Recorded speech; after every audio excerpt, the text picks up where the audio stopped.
السلام علیکم دوستو،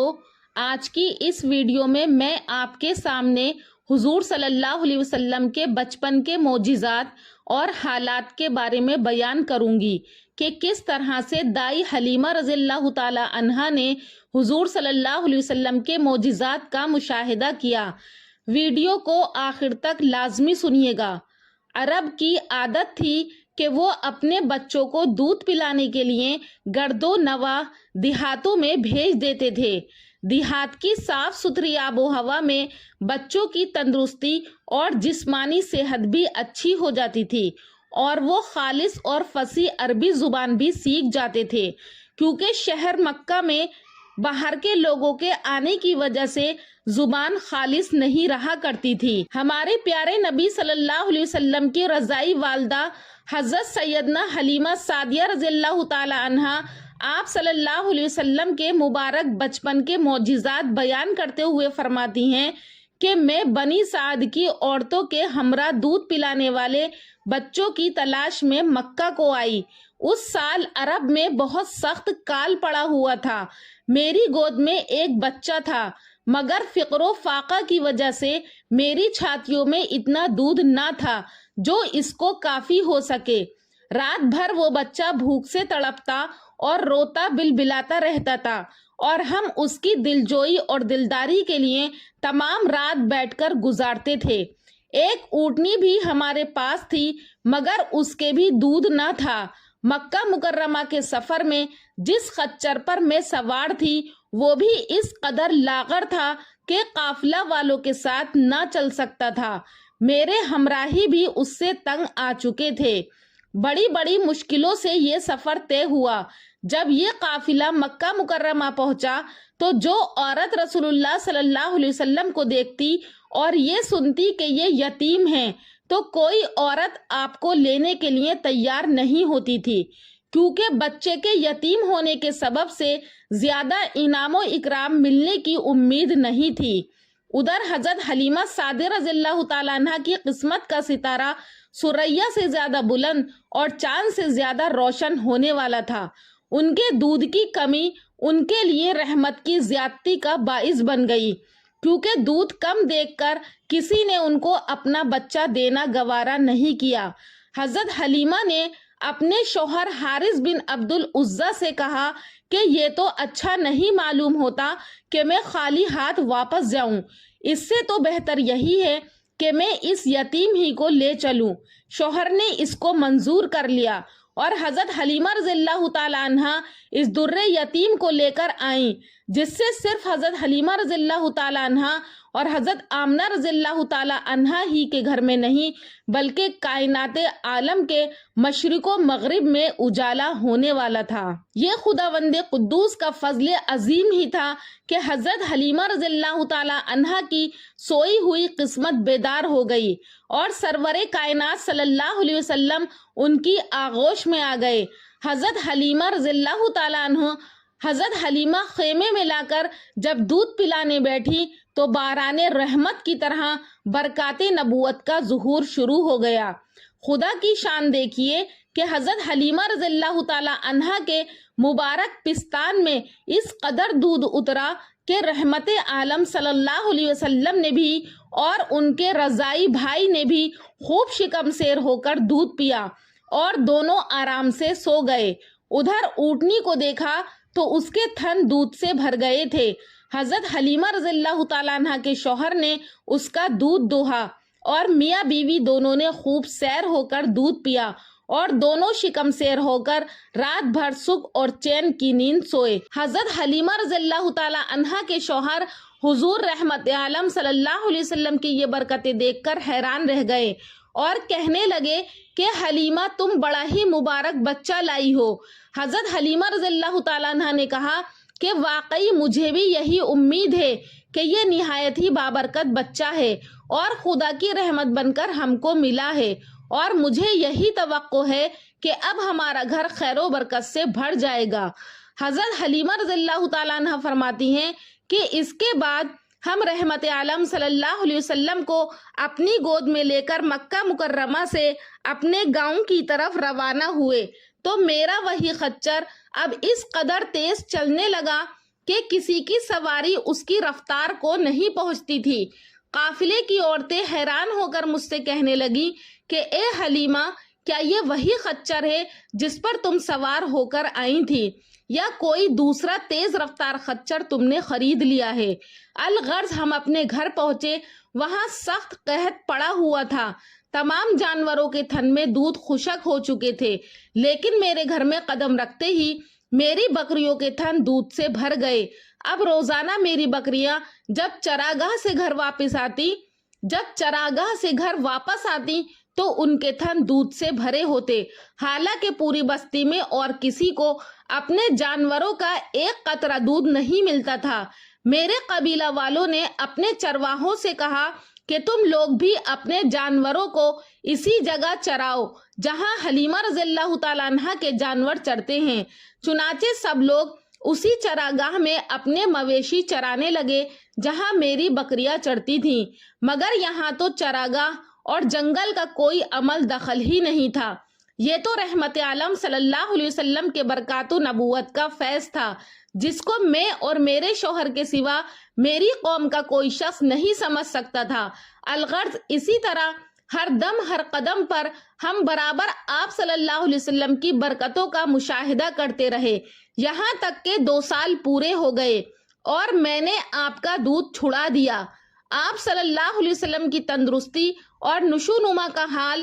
دوسرے بچوں سے اتنا اچھا تھا کہ 2 سال میں آپ صلی اللہ علیہ وسلم خوب اچھے بڑے معلوم ہونے لگے۔ اب ہم دستور کے مطابق رحمت عالم صلی اللہ علیہ وسلم کو ان کی والدہ کے پاس لائے۔ حسب توفیق ہم کو انعام سے نوازا۔ گو قاعدے کے مطابق اب ہمیں رحمت عالم صلی اللہ علیہ وسلم کو اپنے پاس رکھنے کا کوئی حق نہیں تھا، مگر آپ صلی اللہ علیہ وسلم کی برکات نبوت کی وجہ سے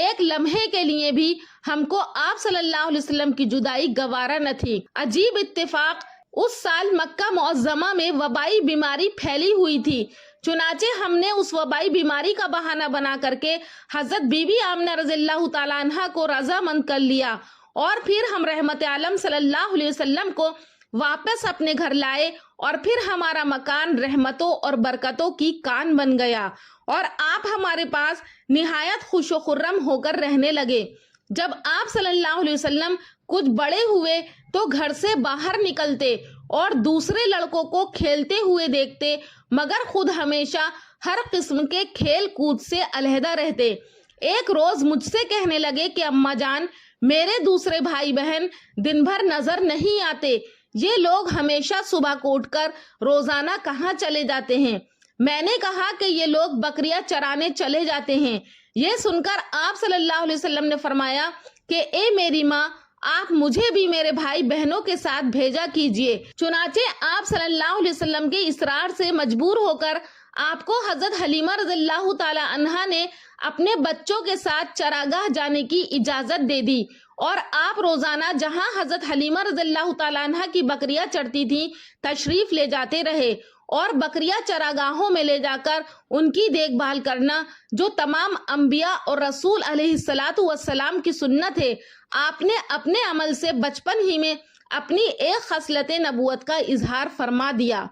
ایک دن آپ صلی اللہ علیہ وسلم چراگاہ میں تھے کہ ایک دم حضرت حلیمہ رضی اللہ تعالیٰ عنہ کے ایک فرزند دوڑتے اور کانپتے ہوئے اپنے گھر پر آئے، اور اپنی ماں حضرت بی بی حلیمہ رضی اللہ تعالیٰ عنہ سے کہا کہ اماں جان، بڑا غضب ہو گیا، محمد صلی اللہ علیہ وسلم کو 2 آدمیوں نے جو بہت ہی سفید لباس پہنے ہوئے تھے چت لٹا کر ان کا شکم پھاڑ ڈالا ہے، اور میں اسی حال میں ان کو چھوڑ کر بھاگا ہوا آیا ہوں۔ یہ سن کر حضرت حلیمہ رضی اللہ تعالیٰ عنہ اور ان کے شوہر دونوں بدحواس ہو کر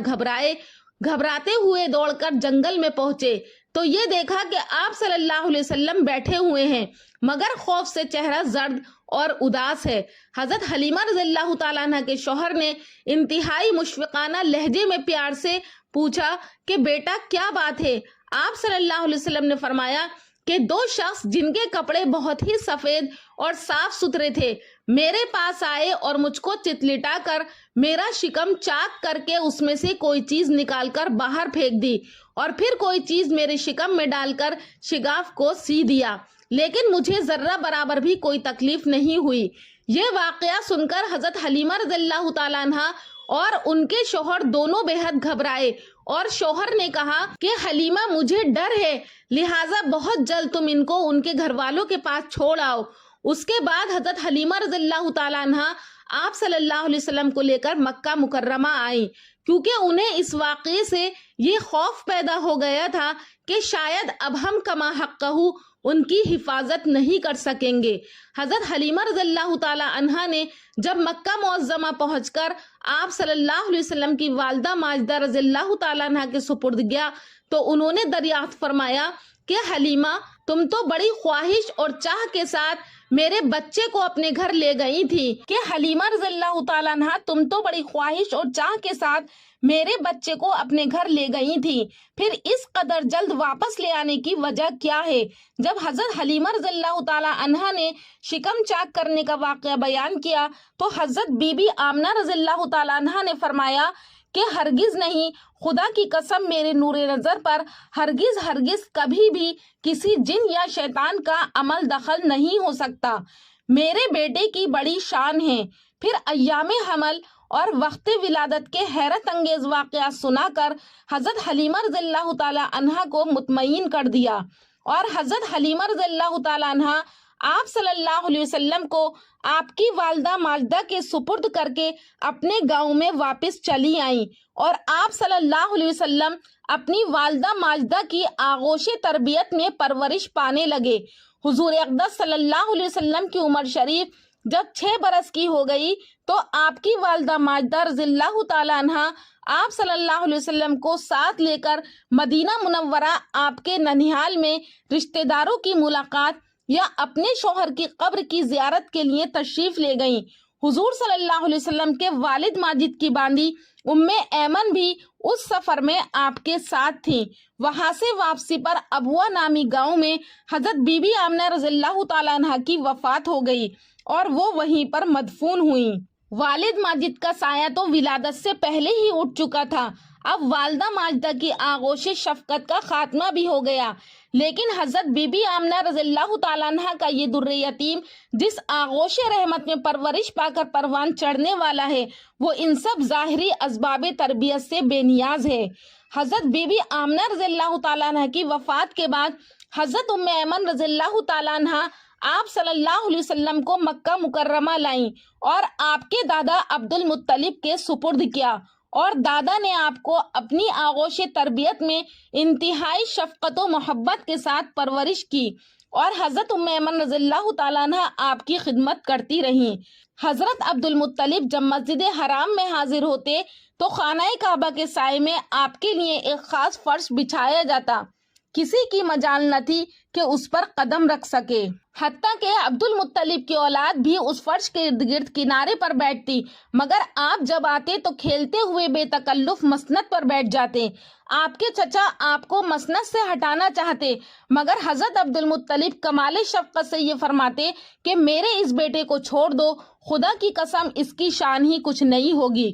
پھر بلا کر اپنے قریب بٹھلاتے اور آپ کو دیکھتے اور خوش ہوتے۔ 2 سال تک آپ اپنے دادا عبد المطلب کی تربیت میں رہے۔ جب عمر شریف 8 سال کو پہنچی تو عبد المطلب بھی اس دنیا سے رخصت ہوئے، اس لیے حضرت عبد المطلب نے مرتے وقت آپ کو ابو طالب کے سپرد کیا اور یہ وصیت کی کہ کمال شفقت اور غایت محبت سے ان کی کفالت اور تربیت کرنا۔ حضرت ام ایمن کہتی ہیں کہ جس وقت حضرت عبد المطلب کا جنازہ اٹھا تو آپ کو دیکھا کہ آپ جنازے کے پیچھے روتے جاتے تھے۔ ایک مرتبہ آپ سے دریافت کیا گیا کہ آپ کو دادا عبد المطلب کا مرنا یاد ہے تو آپ صلی اللہ علیہ وسلم نے فرمایا کہ میری عمر اس وقت 8 سال کی تھی۔ حضرت عبد المطلب یعنی دادا کی وفات کے بعد آپ اپنے چاچا ابو طالب کی آغوش تربیت میں آ گئے۔ ابو طالب نے آپ کو اپنی اولاد سے زیادہ عزیز رکھا اور اس شفقت اور محبت سے مرتے دم تک آپ کی تربیت کی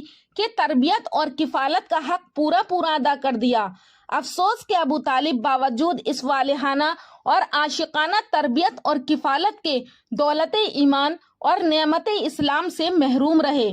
ایک بار مکہ میں قحط پڑا، لوگوں نے ابو طالب سے درخواست کی کہ آپ بارش کے لیے دعا کیجیے، تو قریش کے لوگ ابو طالب سے کہہ رہے تھے کہ وادی قحط کا شکار ہے، بال بچے فاقے کی ضد میں ہیں، چلیے بارش کی دعا کیجیے۔ ابو طالب ایک بچہ ساتھ لے کر باہر تشریف لائے۔ بچہ انتہائی پرنور معلوم ہوتا تھا۔ اس کے ارد گرد اور بھی بچے تھے اور وہ محمد صلی اللہ علیہ وسلم تھے۔ ابو طالب نے محمد صلی اللہ علیہ وسلم کا ہاتھ پکڑ کر ان کی پیٹھ کعبے کی دیوار سے ٹیک لگا دی۔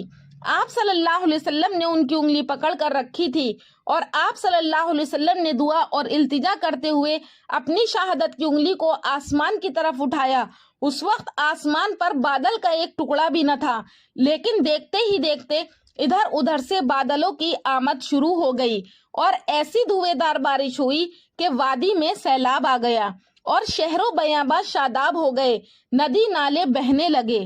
دوستو، یہ تھے نبی اکرم صلی اللہ علیہ وسلم کے بچپن کے معجزات اور حالات۔ آخر میں اللہ تبارک و تعالیٰ سے دعا ہے کہ اللہ تعالیٰ ہمارے دلوں میں حضور صلی اللہ علیہ وسلم کی سچی محبت پیدا فرمائے۔ یہ ربیع الاول کا مہینہ ہے، ہمیں اس میں زیادہ سے زیادہ حضور صلی اللہ علیہ وسلم پر درود شریف بھیجنا چاہیے۔ دوستو، امید کرتی ہوں کہ آپ کو ہمارا یہ ویڈیو پسند آیا ہوگا، اور اگر پسند آیا ہے تو ہمارے چینل نوری اسلامک ٹیوبر کو ضرور سبسکرائب کریں اور کامنٹ سیکشن میں اپنی رائے کا اظہار کریں۔ انشاءاللہ پھر ملاقات کروں گی اگلی ویڈیو میں ایک اچھے ٹاپک کے ساتھ۔ تب تک کے لیے اللہ حافظ۔